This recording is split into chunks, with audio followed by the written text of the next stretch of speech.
Hello မင်္ဂလာပါ W Entertainment Channel မှာပြန်လည်ကြိုဆိုပါရစေဒီနေ့ကြားသိလိုက်ရတဲ့သတင်းကပါလဲဆိုတော့နှစ်တိုင်းပဲချစ်သူများနဲ့ဖြေခဲ့တယ်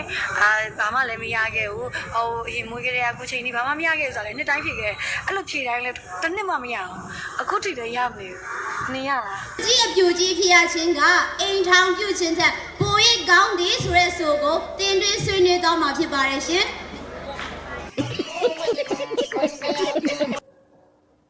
ပြူကြီးရခိုင်နှုန်းကအရင်ကထက်30ရာခိုင်နှုန်းတိပုံများပြလာတယ်တဲ့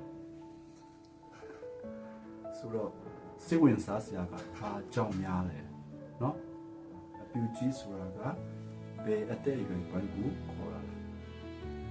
အပြူကြီးလို့ပြောလိုက်တာနဲ့ပြည်ရေးဌာနကဆက်ဆံလာတွေကိုပဲတာမြင်ကြတယ်เนาะခုက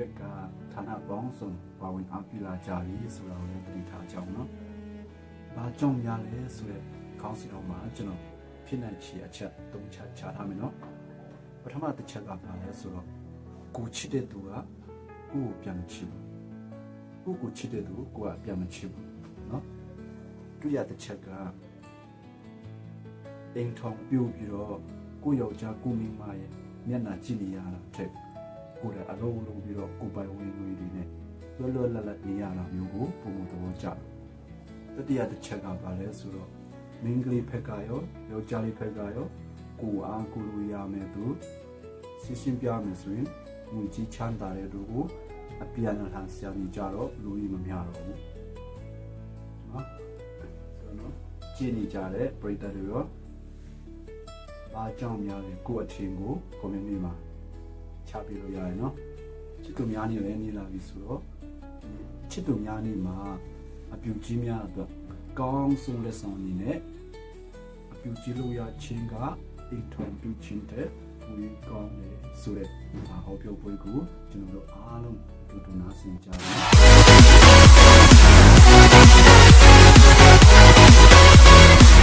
အိမ်ထောင်ပြုခြင်းချက်ပိုရိတ်ကောင်းတယ်ဆိုတဲ့ဆိုကိုတင်သွင်းဆွေးနွေးတော့မှာဖြစ်ပါတယ်ရှင်ဟုတ်ကဲ့လူပြူကြီးဖြစ်ရခြင်းကအိမ်ထောင်ပြုခြင်းချက်ပိုရိတ်ကောင်းတယ်ဆိုတဲ့ချက်ကိုကျမကတော့ပြေဝကိုထောက်ခံပါတယ်လူတိုင်းဟာချင်းနဲ့မကင်းဘူးဆိုတာကိုလူတိုင်းဟာချင်းနဲ့မကင်းဘူးဆိုတာကိုကျမလည်းနားလေရပါဘောကျမလည်းလူပဲလေအချစ်ရှိရပါမဟုတ်လားပြိတ္တကြီးတို့ဒါပေမဲ့လေအချစ်ဆိုတာကစကလုံးလေးကနှလုံးပဲနော်အဲ့နောက်မှာပူလောင်ခြင်းဝမ်းနေခြင်းစတဲ့စိတ်ကိုတောကရောက်စေမဲ့အရာတွေအများကြီးဆိုတာကိုတော့အားလုံးလက်ခံကြမယ်လို့ကျမကတော့ထင်ပါတယ်အိမ်ထောင်ပြုခြင်းကကောင်းတယ်ဆိုလို့ရှိရင်လူပြူကြီးအပြူကြီးဆိုတာရောရှိတာမှမဟုတ်ဘူးလေနောက်ပြီးတော့လင်းမြချင်းခွဲတယ်ဆိုတာရောရှိတာမှမဟုတ်ပါဘူးကိုယ့်ရဲ့တန်ဖိုးရှိရဲ့ချိန်တွေကိုယ်တိုင်စူးစမ်းပြီးရှာထားတဲ့ပတ်စံတွေဒါတွေကိုကျမသူများဖွင့်ပေးနိုင်ပါဘူး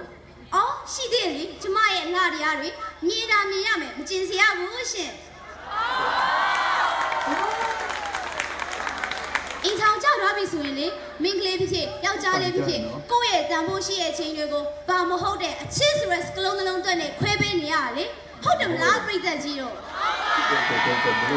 အကယ်၍အဲ့ချိန်တွေကိုတော့ကိုယ်တိုင်ပဲသုံးချလိုက်မယ်ဆိုရင်တော့သူများထက်နာတပြားတာတော့မှအသေးချပါပဲဒါကြောင့်အပြူကြီးလူပြူကြီးလောက်တာဘူကောင်းတယ်လို့ကျမကတော့အပြည့်အဝကိုထောက်ခံပါတယ်ပြိတ္တကြီးတို့ရေပြေးကြည့်နေစရာမလိုသွေးကြည့်ရနဲ့တည်နိုင်ပါတယ်နော်ကျမရဲ့ဆရာကြီးဦးဆရာမင်းကကြီးလိုက်ကြပါ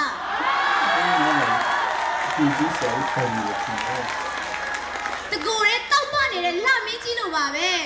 ပူပန်ဆရာရှင်းတော့မှပေတစိမ့်ပြောက်တဲ့နဲ့မှပူပန်ရတယ်ဆိုတာမရှိပါဘူးဒါဟာဆရာကနှုတ်ပြချင်းရဲ့လက်ဝက်ချက်ပဲလေအခုလုံးပညာတတ်များမွေးထုတ်ပေးပြီးစာသင်ပြကောင်းနေတဲ့ဆရာတယောက်ဖြစ်နေတာကလေဆရာရဲ့အချိန်တွေကိုအချင်းဆိုတဲ့စကလုံးလုံးတက်နဲ့မနစ်မြုပ်ပဲအကျိုးရှိရှိအသုံးချခဲ့အတွက်ခုလိုမျိုးအောင်မြင်မှုရနေရပဲမဟုတ်ဘူးလားပြိတ္တကြီးတို့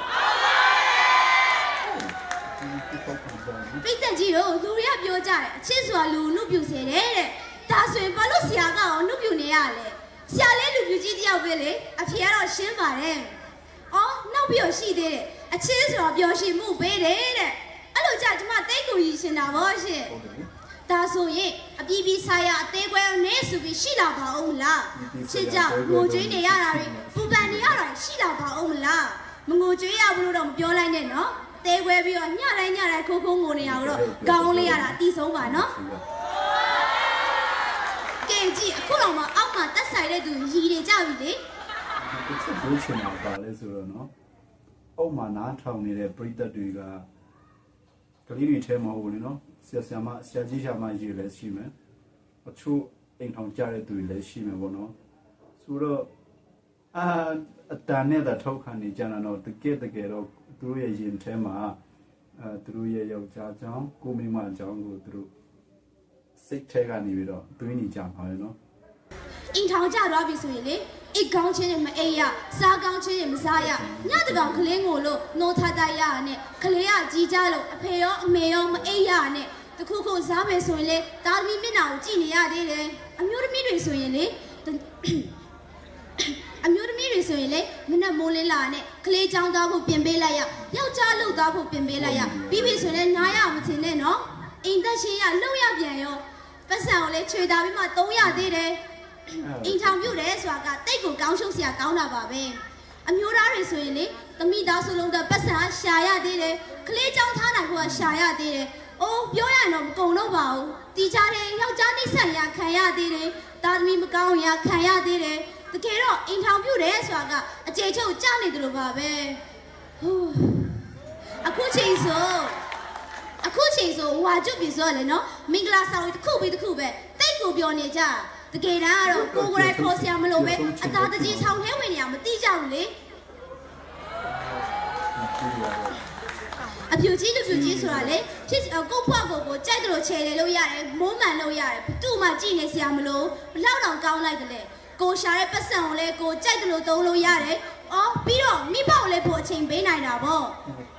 အသက်ကြီးရဲ့အထိမဖြတ်စည်းကြသေးဘူးဆိုတာဒီအပြူကြီးလူပြူကြီးပဲပြောတာမဟုတ်ဘူးလားပြိတ္တကြီးတို့ဒါကြောင့်အပြူကြီးလူပြူကြီးလောကချင်းကပူကောင်းတယ်လို့ကျမကတော့အပြည့်အဝကိုယုံကြည်ပါတယ်အိမ်ထောင်တယ်ပါပဲမဟုတ်ဘူးနော်သမီးစားပွားတွေပါလေစိတ်ရှုပ်စရာတွေအများကြီးပဲကြီးပဲလို့ရှစ်ပုံအသေးပေးတဲ့ဟိုမိန်းမဘလောက်လိုက်မင်းစကားလာပြောနေကောင်ကပဲကောင်းလဲတူလဲခုချစ် profile ရောက်သိပုံချင်းဒါမျိုးလေးများရင်းနှီးကြတာမသိဘူးနော်ပြုတ်ပွဲက